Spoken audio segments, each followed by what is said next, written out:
ایک روایت میں آپ کے سامنے پیش کرتا ہوں، شعبان کی عظمت کیا ہے سنیے۔ اس میں جو روایت ہے تفسیر ساوی میں فرماتے ہیں کہ رسول کریم صلی اللہ علیہ وسلم 13 شعبان کی رات کو کھڑے ہوئے، اور یہ مہینہ اسی لیے زیادہ افضل بھی ہے کہ یہ مہینہ میرے مصطفیٰ کا مہینہ ہے، اور یہ سرکار غوث پاک رضی اللہ تعالیٰ عنہ کا فرمان غنیت الطالبین میں ہے کہ شعبان کا مہینہ رسول اللہ کا مہینہ ہے، کثرت سے اس میں اپنے رسول کو یاد کرو۔ اب میں آپ کو بتا رہا ہوں جو روایت تفسیر الساوی میں ہے، 13ویں شعبان کو نبی پاک صلی اللہ علیہ وسلم رات میں کھڑے ہوئے اور کیا کیا توجہ۔ آج لوگ دلیل پوچھ رہے ہیں اپنے نبی کو یاد کرنے کے لیے۔ 13ویں شعبان کو میرے آقا کھڑے ہوئے اور رات بھر مولا کریم کی بارگاہ میں یہ عرض کرنے لگے، مولا میری امت کی بخشش میرے حوالے فرما دے۔ حضور نے 13ویں شعبان کو یہ دعا کی، جو روایت میں کہ اللہ تعالیٰ نے اجازت عطا کی کہ آپ کی 1/3 امت کی بخشش آپ کے حوالے، آپ شفاعت کر سکتے ہیں۔ 1/3 1/3 امت کی سفارش آپ کر سکتے ہیں۔ 14ویں رات کو پھر میرے آقا صلی اللہ علیہ وسلم کھڑے ہوئے، رات بھر عرض کرنے لگے، مولا میری امت کی شفاعت میرے حوالے کر دے، ان کی بخشش میرے حوالے کر دے۔ اللہ رب العزت نے 14ویں شعبان میں نبی پاک صلی اللہ تعالیٰ علیہ وسلم کو حکم فرمایا، 2/3 امت کی بخشش کی سفارش آپ کے حوالے ہے، 2/3 امت کی سفارش آپ کر سکتے ہیں۔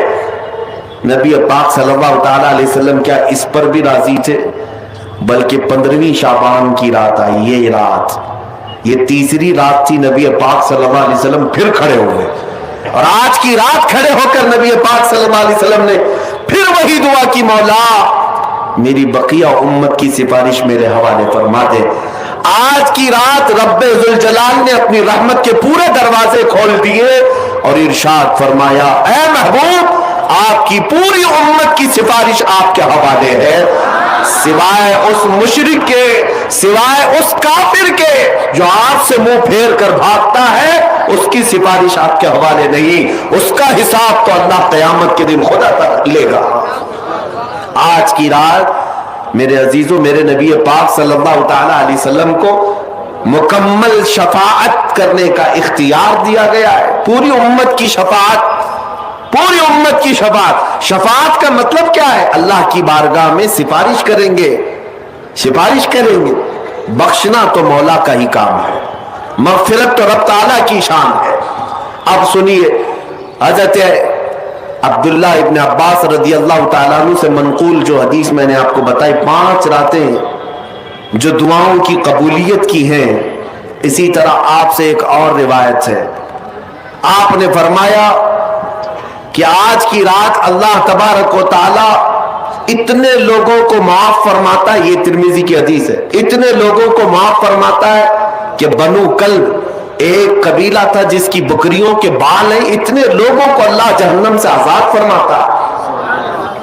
یہ ساری حدیثیں پڑھنا چاہیں تو کتابوں میں موجود ہیں،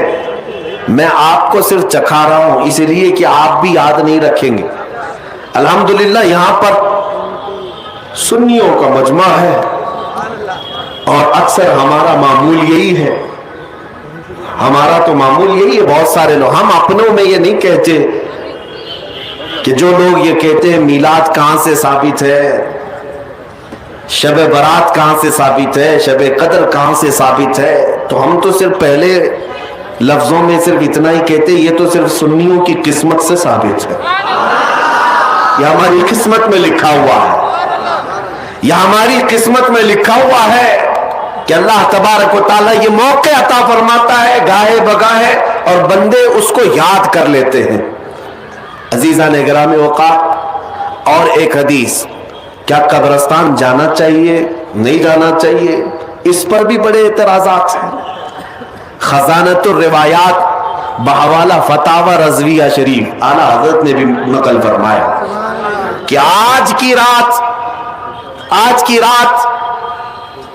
روحیں تمہارے گھروں میں آتی ہیں، قبروں پر جتنے بھی